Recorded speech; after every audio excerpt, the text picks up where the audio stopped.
Hi, and welcome to Mermaid Mode. This is episode 7. Today we're going to be talking to Lena from Cold Water Sirens. And it's probably one of my favorite conversations so far, really.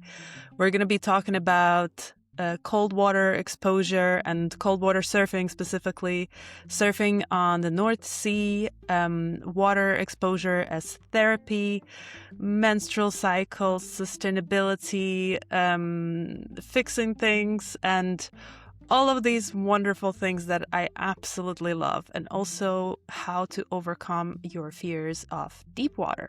A lot of practical things, actually, and practical know-how in this episode. And this time it's surfing. So there's some kite surfing in it from my part, obviously, but mostly it's related to surfing, which Lena is an expert on. I can say an expert on. So without further ado, let's dive in.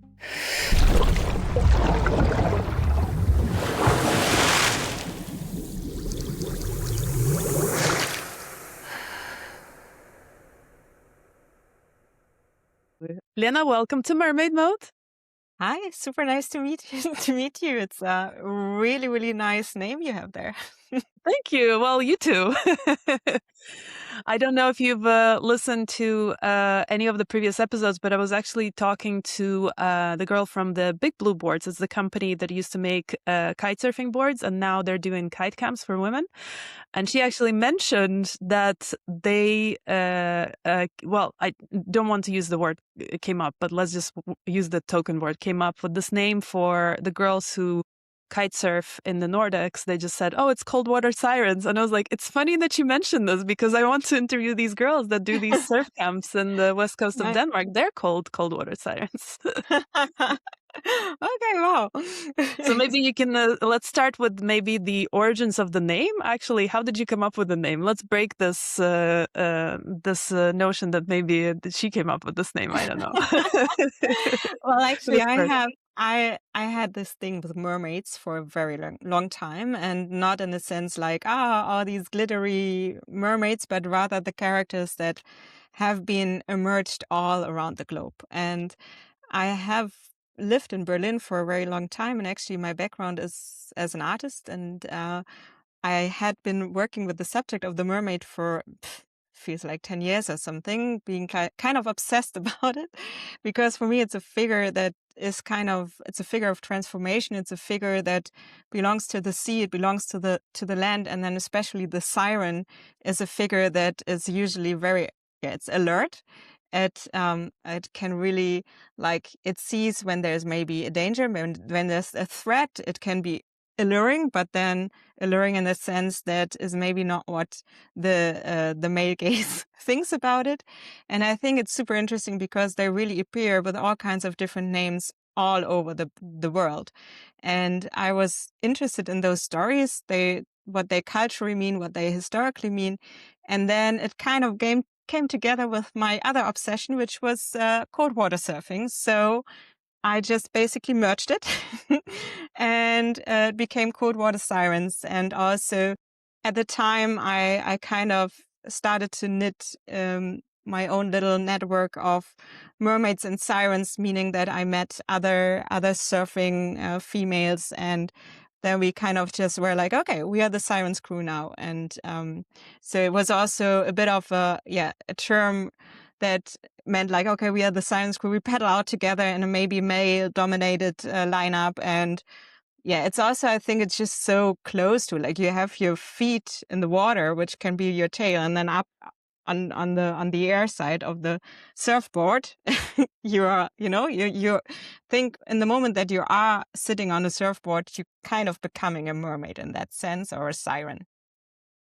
I love that. And the surfboard is kind of like your tail, I guess. That's true. In that point of view.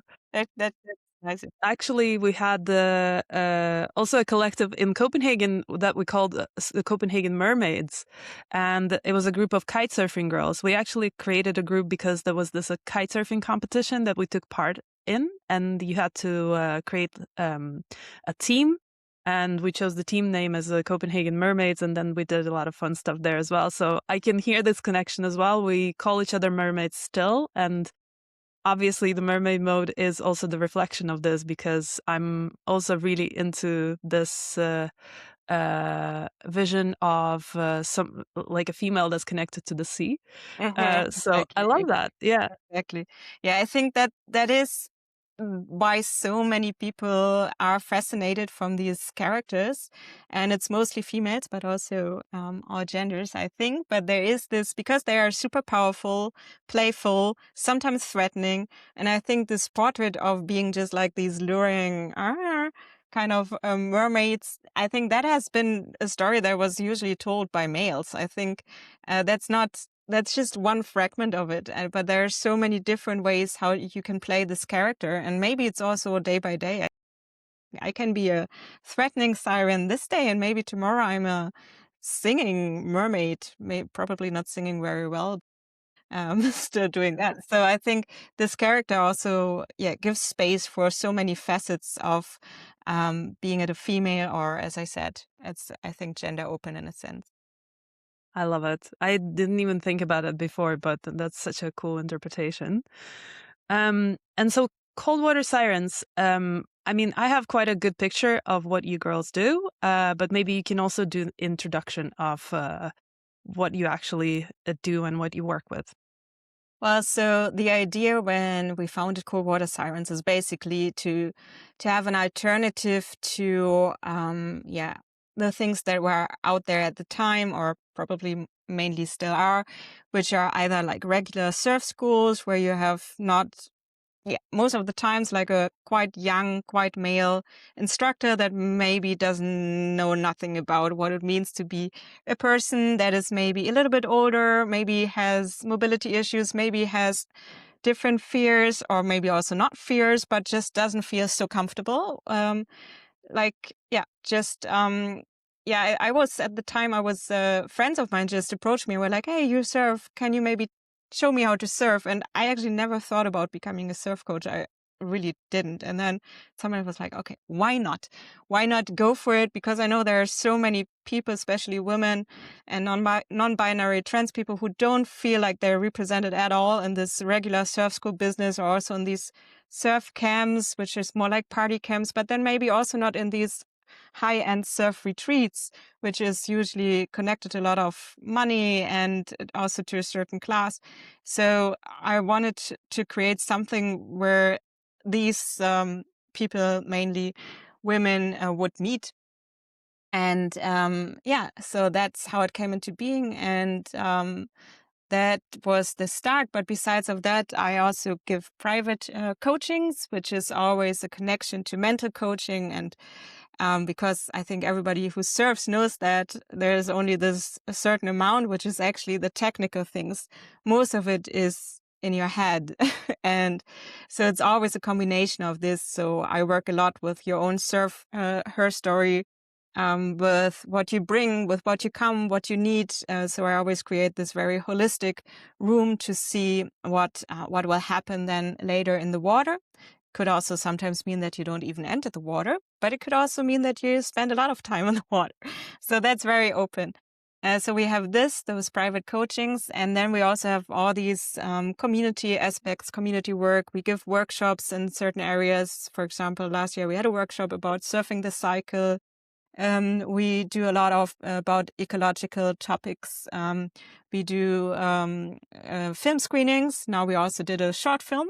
That's why I'm in Brest right now, because we have our French premiere of a short film called Cold Water Sirens, which is also like everything around Cold Water Sirens. It's not about performing. It's about being together, care about each other, have joy, also share maybe some tears. There's always space for that. It's part of it.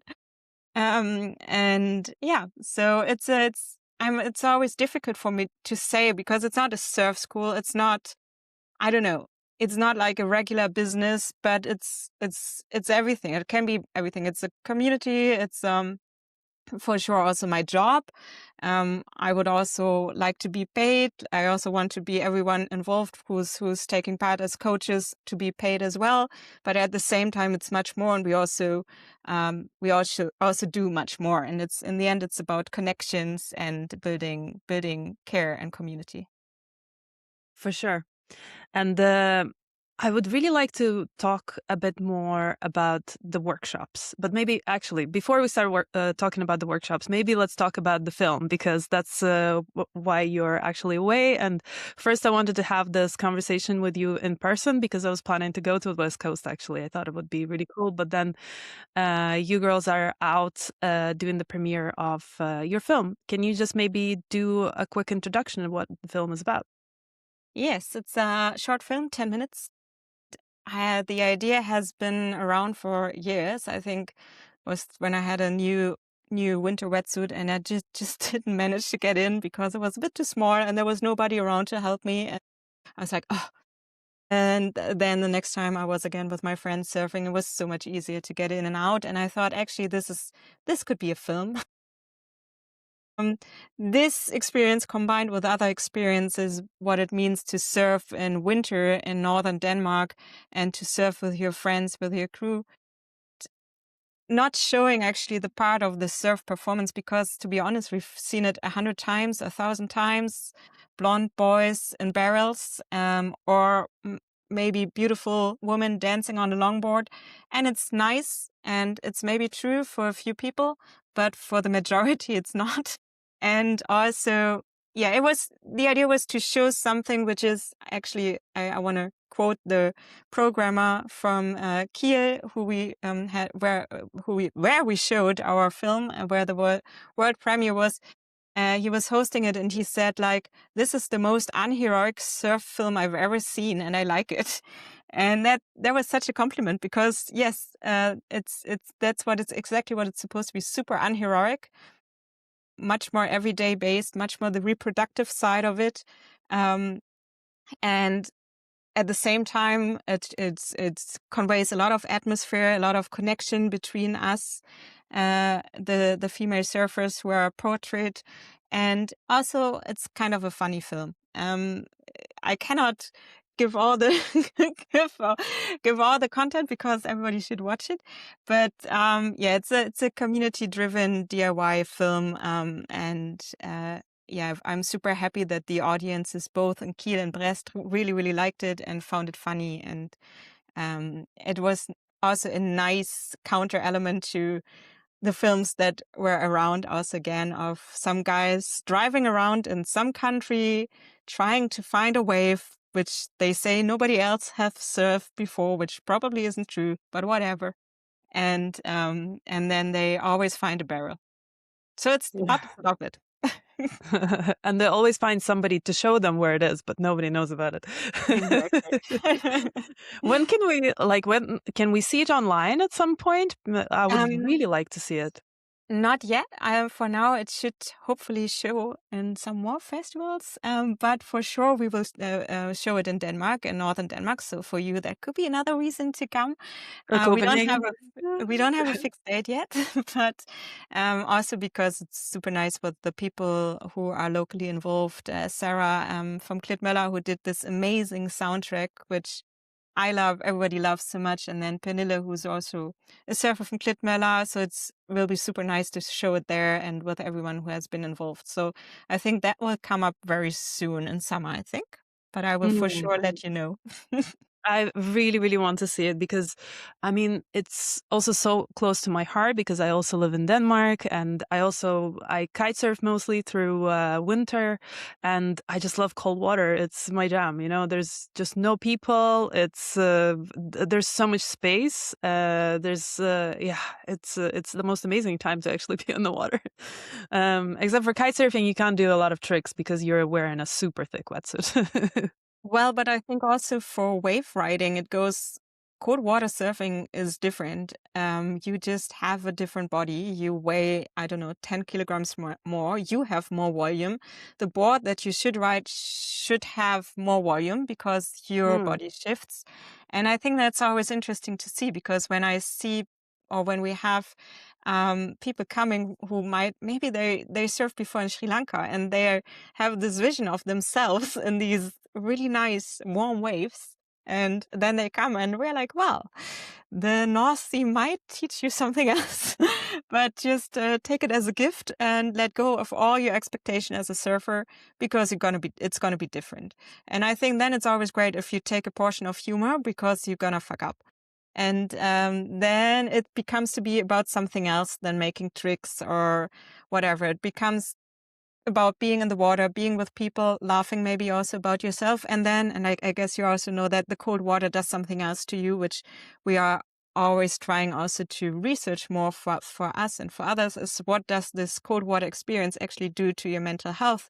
How does it provide you with a different experience in combination with the surf that you might find nowhere else? So I think that is much more important, especially in winter, than doing a great trick, because I think the failure is always there, but maybe in winter, at least for me, I'm stumbling much more, uh, and maybe the cross step that had worked before is not working at all anymore because I'm just stumbling over my feet right into the water again.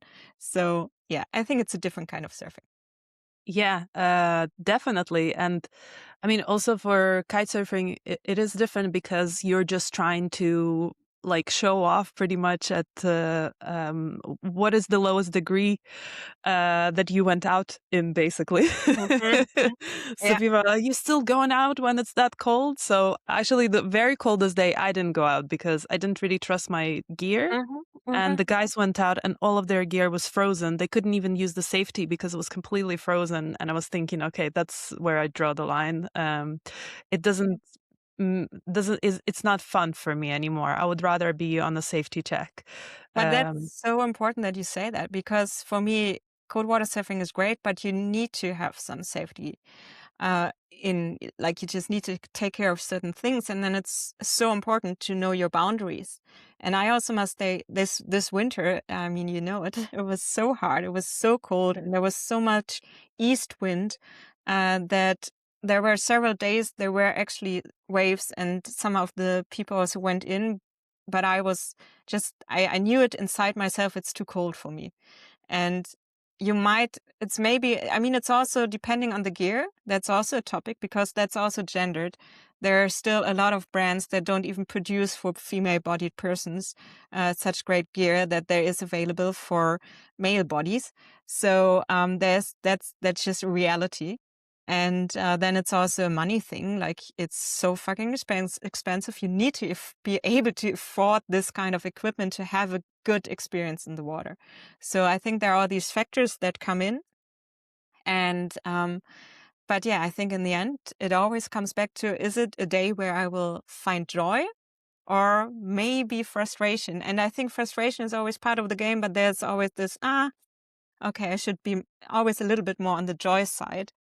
And that's also something that we teach with Cold Water Sirens, be it in the surf week. So in the coachings is always like, find your way. When do you want to enter the water? We do this while we provide a lot of informations, a lot of like theory around surfing, around forecast reading, around spot checking, all this. And then all the mental coaching where it's about how to get in touch with yourself so that you can make a really good decision. Do I want to enter or do I not want to enter? Because we don't think that not entering because of fear is great, but if you know this decision is an informed decision, and I know this day is for me or it's not for me, then you can go either in and enjoy, or you can also say like, today it's great to have a nice cup of tea and chat with my friends. And I love that you earlier mentioned as well that you do the workshop of surfing your cycle. Is that, do I understand it correctly? Is it connected to your menstrual cycle of understanding like where you at? Because that could be also like a huge factor, right? Because Mhm. it could be the best wind and the direction and the wave is great and the forecast is amazing. All your friends are out, but you're on the worst day of your cycle and the world sucks and everything sucks and nothing works.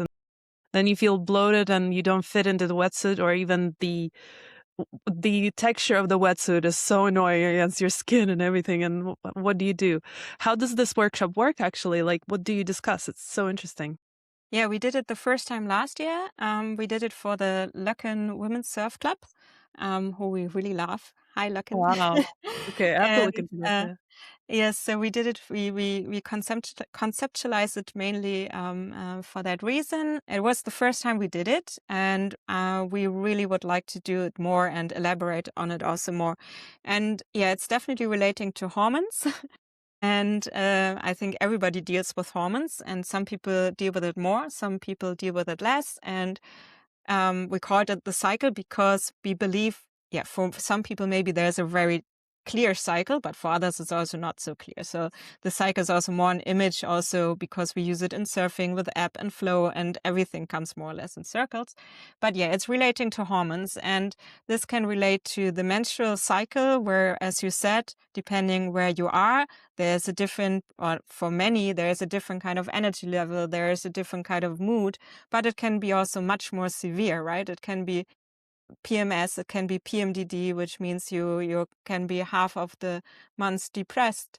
It can be about surfing perimenopause. It can be surfing menopause. So I think there are so many things that we try to talk more and more about it, being with Cold Water Sirens, but also in our circle of friends, because it impacts us, especially when you, like, I'm in my early 40s now, so for sure it impacts me quite a bit right now, to be honest. And I'm always interested also how you can um, bring your surf practice into it, and when is it maybe really helping you. Sometimes maybe it's not. Sometimes maybe it's better to have a great look at the sea, because I always believe in looking at the sea for at least 20 minutes a day will, at least it helps me a lot. But when is it a good day to jump into the sea? When can it help your hormonal balance or disbalance? So I think this workshop is, first of all, trying to deliver a part of the research that we know now of, but as everything, also gynecological medical systems were made up by men. So there isn't a lot of research. There aren't a lot of studies. So we need to do it ourselves. We need to talk to each other. We need to exchange informations. So what we try is gathering some of these informations, and then just, yeah, have this as a space to exchange how we feel, what kind of experience we did, and then we combine it with some body work. I did this workshop together with Bateske. She's also one of the Sirens coaches. She's also a great yoga coach. So we brought in some more body work parts, and yeah, so that was the room we created with that. But yeah, we hope we can do much more also in this direction in the future. Mm.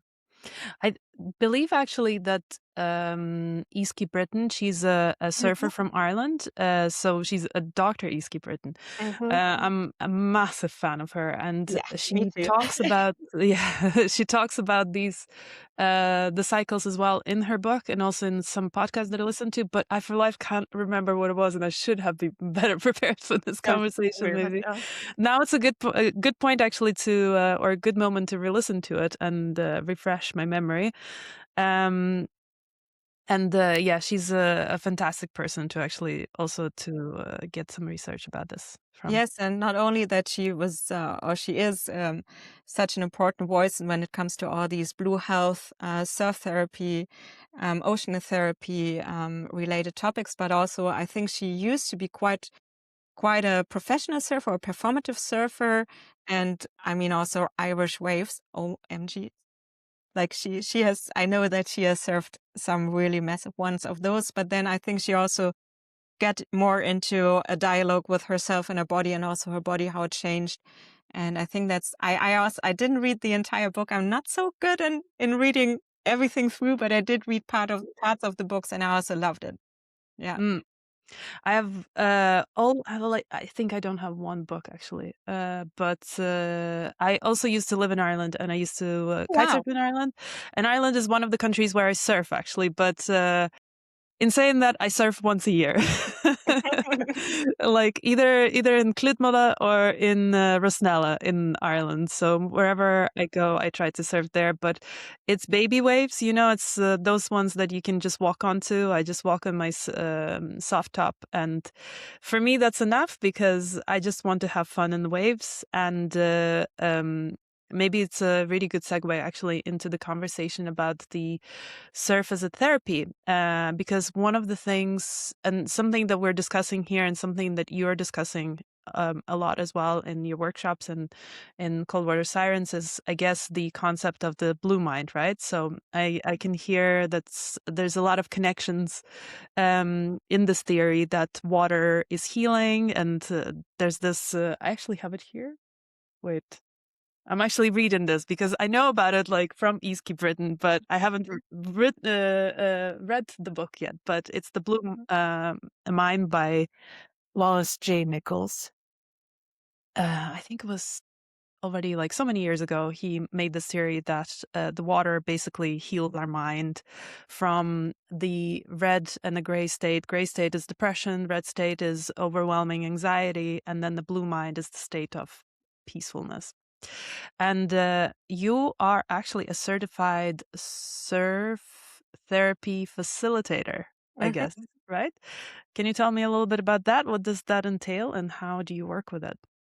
Well, the surf therapy facilitation I learned with Groundswell Community Project. And actually with the crew from Cold Water Sirens, we are also partaking right now in the provider training because we really want to grow in that area. And I think already before I brought a lot of things with me as, I got the surf coach certification, but really like this education, I don't know. I think it's good to have that kind of education, but you need to add on to be a good surf coach, I believe. And especially if you work with people who don't feel comfortable in a regular school environment, you need to know more. And I think for me, I already bring quite a bit from my work that I did before with different groups, more in a art therapeutic environment, actually, or in a cultural environment. But I also brought that, and I'm already bringing that in a lot when it comes to relate to the ocean. And then the surf therapy facilitator thing was to deepen this. And we already with surf with Cold Water Sirens, we include a lot of methods from systemic coaching, from different kinds of coaching and mental coaching methods. So we wanted to deepen that and also to exchange, especially now with the provider training, with other facilitators around the world, and to see what works or what maybe doesn't work. And so this is actually what I really want to grow us in the next years in northern Denmark, to work on a program that is very much also working in that location, to see what are the needs also maybe for communities around there, and maybe also how to make the North Sea, as rough as it is, also interesting for people who might not feel so familiar with it yet, because I think it's something when you grow up next to the ocean and you might have a family background where this is something that you are used to, and then you make it maybe already like your healing element for yourself. Because I think if you talk to most people who surf or who swim, most of the people would at some point say, yeah, it has this therapeutic element for me. But I would focus more on the people who weren't able to connect in that way yet to the ocean. And I think it's probably also not for everyone. Maybe for others it's the forest, maybe for others it's a dance floor. I think everybody is different. And also for me, if you talk about the blue mind and the calm, I must admit I am not a very calm person, and it does a lot with me, and it brings me to a place where I feel myself in a very good way, but I don't even know if it's calm. It touches me, and I think that's the great thing, because we all have different brains, we all have different minds, and I think for many people the blue spaces, or maybe in Denmark it's sometimes also gray space, to be honest, but the water does something, and the ocean space does something. I think I think he also writes about it. It's not a surprise that water in every form has talked to people throughout history, being it a lake, being it even water that has been painted on a painting. It already has an effect. So I think that's super interesting. And that's also something that we work with. And I'm also always interested in, the different stories and backgrounds of people, because for some people also the ocean is something which is just frightening and maybe carries also a memory of a traumatic experience. So it can be so different. You're very, very right. And the interesting thing, for example, I've been kitesurfing for 20 plus years. I have surfed for many, many years, but again, once a year, maybe, so it's not a lot. And I've been on the North Sea, but I'm actually very scared of deep water. And the North Sea, it scares me every time I'm there. So when we go kitesurfing, for example, in Klitmøller or in Vårpå, my friends are having a lot of fun, whereas I'm in the survival mode where it's really nice. I love the water, I love the waves, but it's scary because to me, I'm just like really, really scared and being in such a deep water, and also unpredictable water, because in Klitmøller, for example, you have these like sand dips, right? So you can actually stand up, but then you take one step and you can't stand up anymore because there's just like this dip, right? And that's quite scary to me. So how would you approach the problem like mine? What would you suggest from the therapy perspective? Like, how can I work on this better? I mean, yeah. Yeah, I think that's maybe too much for this for the Okay. online session right now. But the first things that I hear is it's something that quite a lot of people have in common, actually. So the fear of the deep, it's something which is like really, really very old fear. And lots of the fears also, now that you're talking about, yeah, there's a survival mode going on. So this is actually something that steps in quite easily for many people on different occasions. For you, it's the deep sea, which is also originated from our heritage, from way beyond. I mean, yeah, at some point we came from the water, and some of us also went back into the water, whales, I think. But generally, it's not so much our element anymore. So it carries more the subject of fear. So I think to really understand, okay, where does it make sense that my body actually gives me these kind of cues? Hey, this is now life danger. And when it doesn't, when can we tell these kind of fears? First of all, I wouldn't even go into the water and not even that far, but I would actually start much more on, first of all, a rational level as well, to understand what is actually happening. Why do these reactions come into being? Because at least I believe in information can help a lot. It helps me a lot to understand a bit more where does it coming from and what rationally I could do about it. Then there would be another level, which still would happen on land, which would be more into a body work situation, which is actually dealing with what happens when my body decides, okay, I will go now in this survival mode, and to see how much we can maybe play around with that and see if we can at least find some strategies. And there are various strategies from breath work to other approaches where we can actually deal with this very situation where that happens. And then slowly, we could also go into deeper waters together. I mean, I'm not a kite surfer, so it would need to be, I could paddle next to you. But I think that could have various steps. And then I think it's always also good to understand that I always say, like, it's not always needed to go somewhere where you don't really want to go. Because you said it earlier also, you called it baby waves, and you made it a little bit small when you talked about it.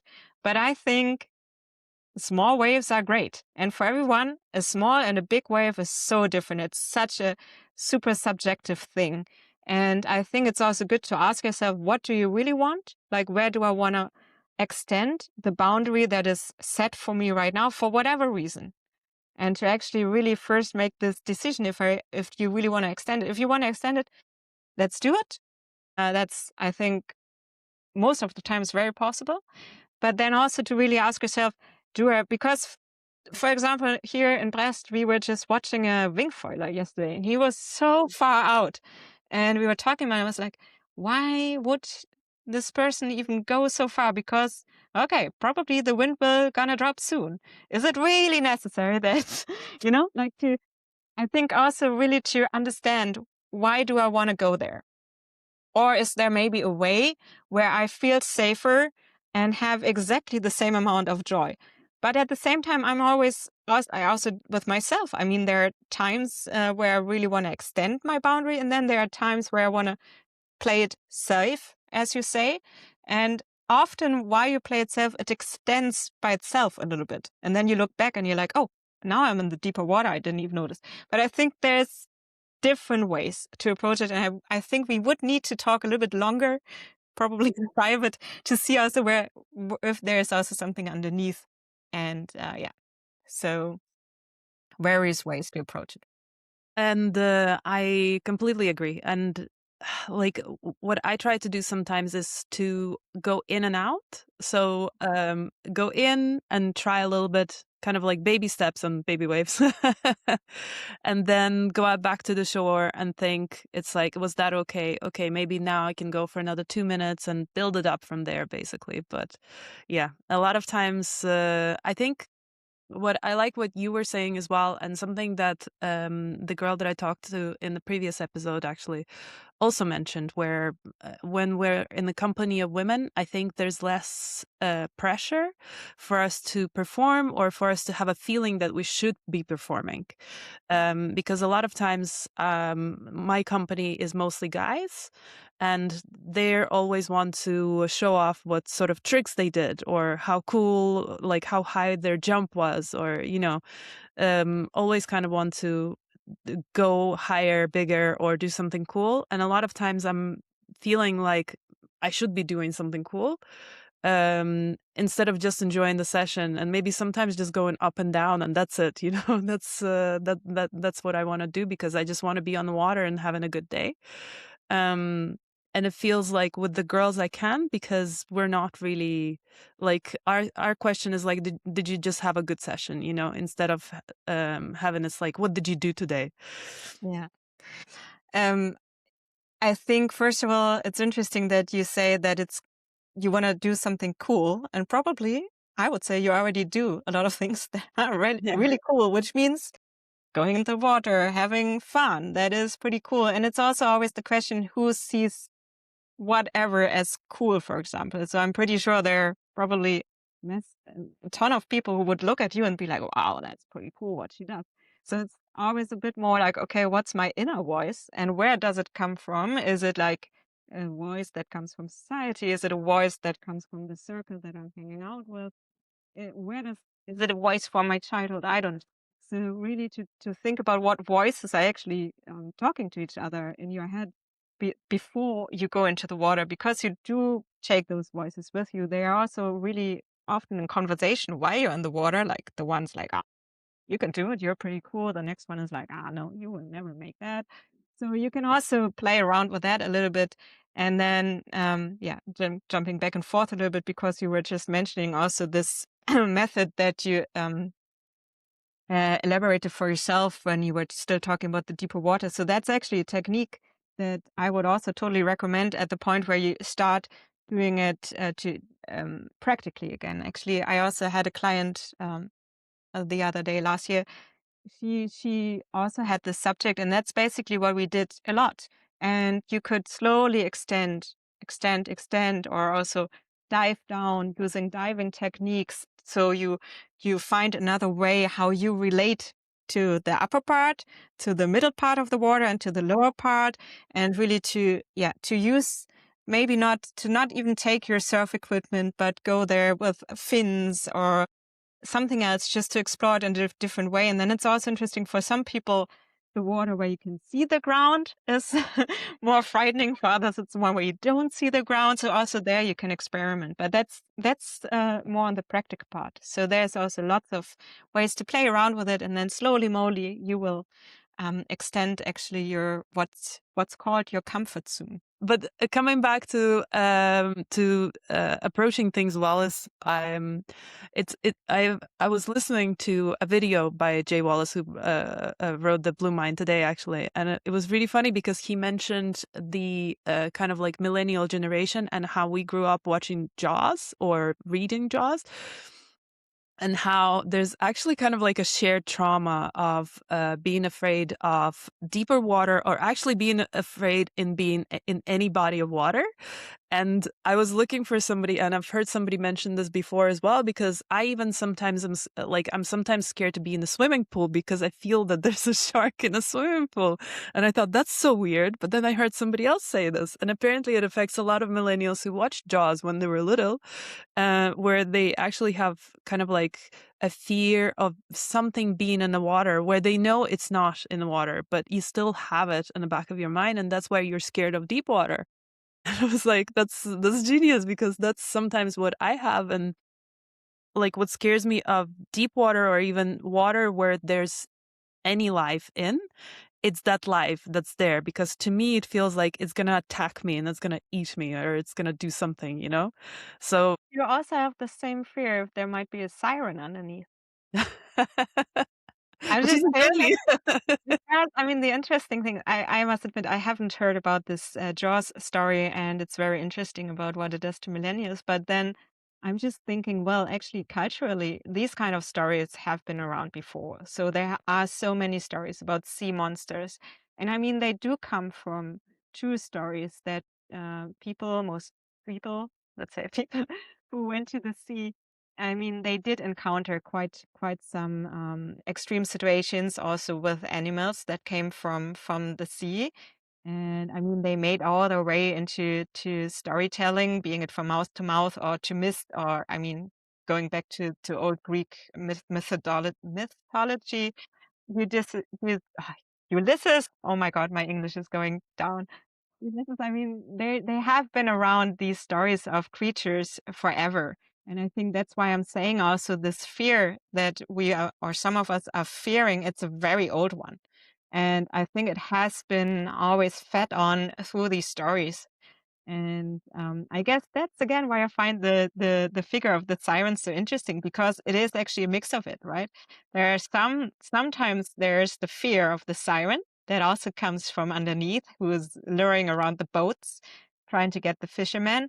And then it can be also the one that might be saving you or sometimes misleading you. But I think it's all about these figures. And I think the shark is also a figure, right? For some people it's extremely negative and fearful, while others really want to protect them because they're very important for our natural system. But I think there's only so much you can do when it's so engraved in your cultural history that you can be aware of it, you can get aware of it. But that's very interesting how these kind of stories are engraved in our bodies.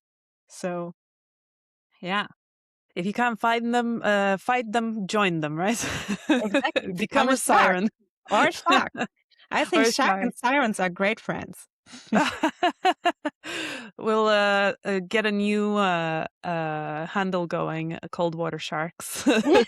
Exactly. Yeah, good idea. Maybe that could be actually one of the things that I like about basically just discovering everything water related and all of these things is that they help you understand water better. What I mean is that, okay, I kite surf, but I also like to surf every now and then, and wakeboard. But also recently started trying to get into diving, but kind of just more like snorkeling than the diving with the proper equipment and everything. Um, and just kind of like kick this fear of being scared to be underwater.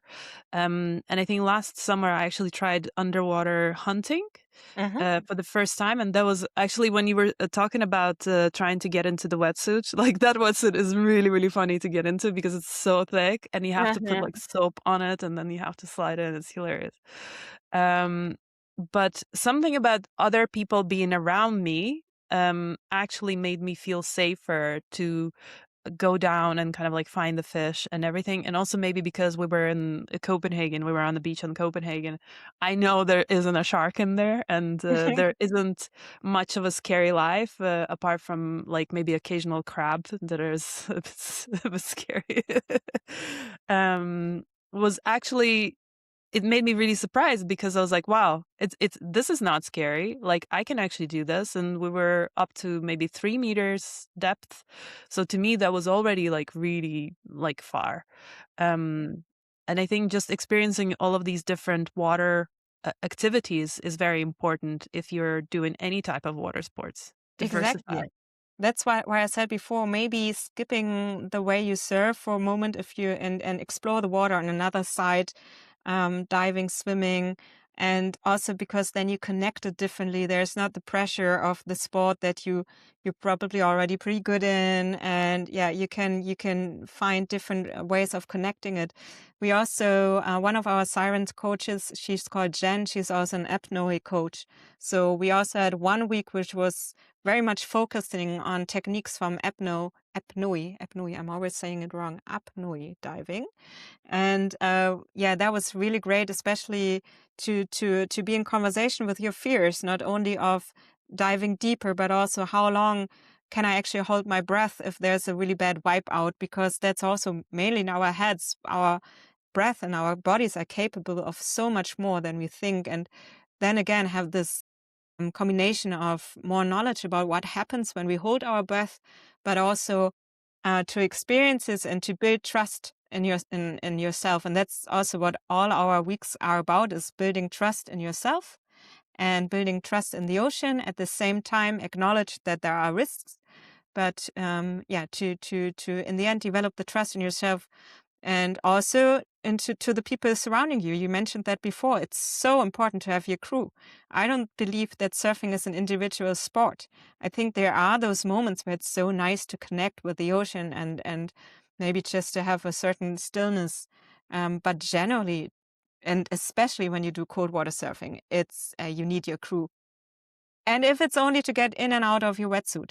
And but also I think it does a lot to, especially if you're socialized as a female, to approach certain moments differently and not to feel alone, and not to feel alone with whatever happens with the voices in your heads, and to yeah experience the joy together. I think that can always add on. I love that. Like having a safe space on the water, Mhm. I guess, right? Yeah. Exactly. That's such a good point, and also such a good thought. I would love a day on the water with a bunch of girls. I think it's just the best. You are always welcome to join us. Yes, I'm planning to come to the West Coast for sure. Maybe we can talk a little bit about other workshops that you've run. So one of the things that you mentioned was also reading the forecast, which is also cool. And I love that you do it online. If you ever do it online, I would love to join as well, because obviously I can read the wind forecast. I do not understand the wave forecast at all for now. So, and then another workshop that you do is fix everything. Yeah. I love that because I mean, you said fix wetsuits, but also vans. And what other things did you girls fix? Well, okay, I will start off with the forecast workshops, Okay. because we cannot fix the forecast. It's just happening. So the experience was for myself for quite some time. There was all of these chat groups where people, mostly guys, discussed the forecast and told each other where it would be good to go. That was when I was still surfing more the Baltic and North Sea in Germany. And Fine, who's also a surf coach with Cold Water Sirens, and we went a lot together and figured out pretty quickly that whatever they discussed didn't fit what we would consider a good surf. So we were like, okay, we need to figure it out ourselves. And we became, over the years, very nerdy about it. We did our journals where we went to the spots, took pictures, notes on the forecast, whatever. Then webcams came that also were what was quite helpful for us to learn, to read, to interpret the forecasts. And then when we started with Cold Water Sirens, we also noticed that it's always an essential part. Also in the surf weeks, if it's wanted by the group, there are inputs about it. Because again, this is not for everyone. There are some nerds that could deep dive into it forever, and then others would maybe just superficially like to understand how it works. That's all fine. But what we always like to is empower everyone to be able to do that if they want it.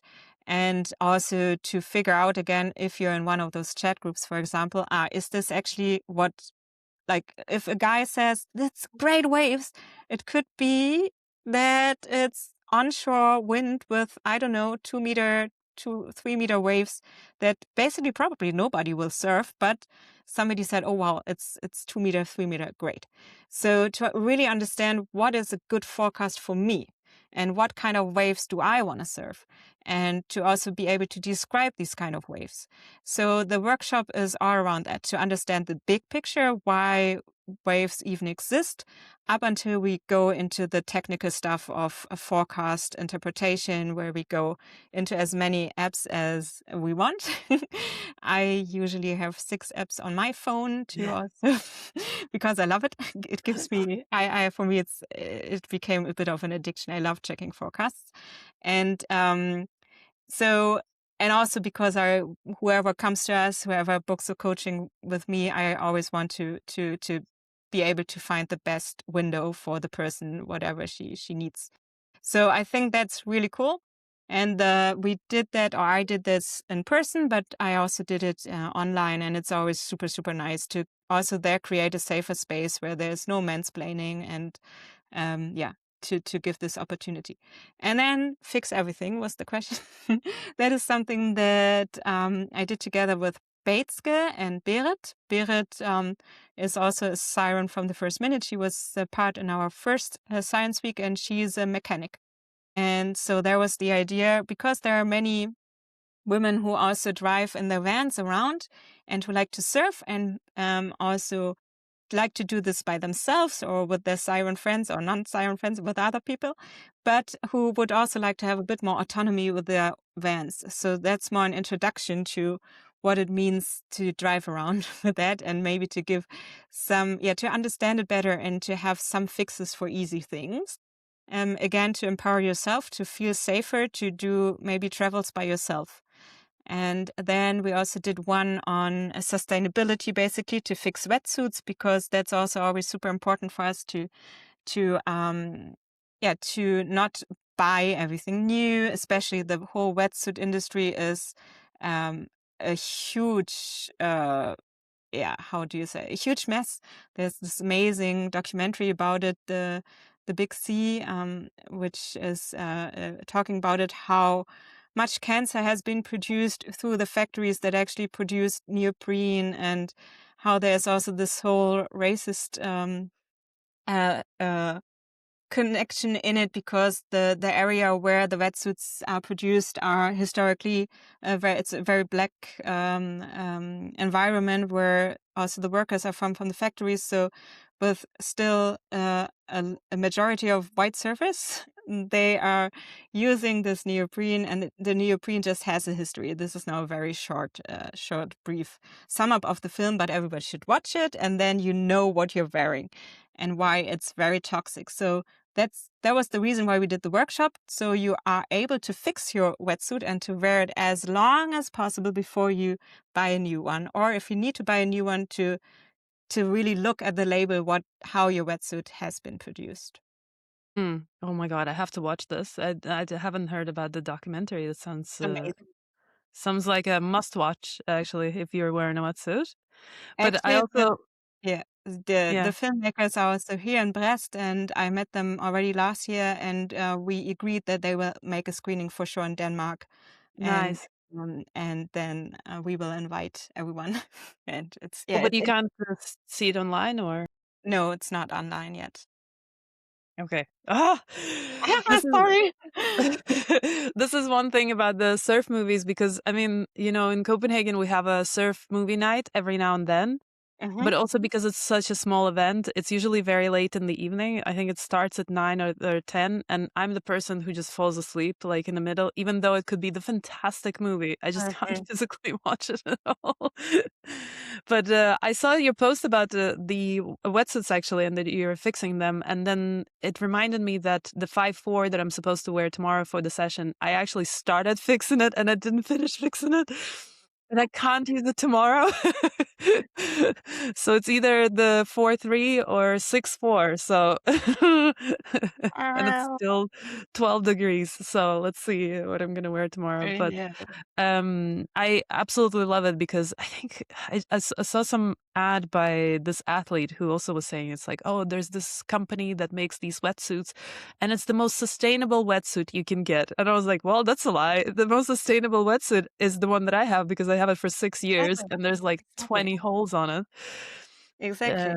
Yeah. Yeah, And that's the whole point. That's why we do it because there are more or less sustainable wetsuit, but that's exactly it. And the same goes for surfboards. And I think since the surf industry has grown so much, it has produced so much shit and so much waste. And basically, lots of the working conditions behind it are terrible. And yeah, that's what I think too. The most sustainable thing is use it, use it, use it, use it, and use it. use what you have. Yeah, for sure. I need to get some tips on how to stitch better, actually. I think I have like quite good stitching skills, but maybe I'm missing something. So I would love to go to another workshop if you're doing another Yes. one. So I yeah. must admit, I'm also really bad at it, but Batska is really good at it, and she introduced the different ways of stitching it. But even though I'm super bad at it, it still worked. Yeah. Doesn't look great, but worked. Yeah, it just has to hold, right? So it Exactly. really doesn't have to look bad, but especially it has to hold when you're in the environment that we're in because my Mm. 6'4" also my wetsuits get all of the holes in the crotches most of the time. So then I patch them up, and then turns out that in the middle of the session when it's 3 degrees outside, a hole just like gets bigger, and then all the water gets in, and I am absolutely freezing at some point, especially in the crotch area, which is Yeah, I know. very, very that's But not nice. actually, my hack for last winter was because I didn't want to the thing about winter is at some point you can stitch it as much and it also becomes thinner and thinner. But what I did last winter was to do the layer thing again. So underneath my 6'5", I had 1 millimeter of a like the neoprene bathing suit, which I would actually I don't even use it in summer. I think not in Denmark. But I could very well use it underneath the 6'5" here. So that actually worked. That's a really good idea. I have actually like a very thin shorty for Mhm. wakeboarding, like that I Exactly. use in Copenhagen because sometimes Yeah. it's warm. Yeah. I just really wanted to ask you actually about the logo because I love your logo. I'm just so jealous because I would love a logo like that as well. And then you have really cool illustrations for like changing the wetsuit, I think, and there's some murals. Can you just talk a little bit about the illustrations and who did them? Yes. They are by the amazing artist Tine Schulz. Yeah, she's a good friend and she does these amazing illustrations. You should all check her out because she's also selling prints. Also, some of the ones that we are using on our website, for example, the undressing wetsuit situation. There's a really nice poster for that. And also the hugging wave, which is also, I don't know if you saw that. It's a really, really, really nice image as well. And she also drew our logo, which I'm so thankful for because I love, love, love it. I still love it. I mean, I see it basically every day. And it was funny when my dad saw it the first time, he was like trying to put on his glasses, was like, "What's she doing? Is she like?" And I was like, "Yeah, she's kissing her ass." Exactly.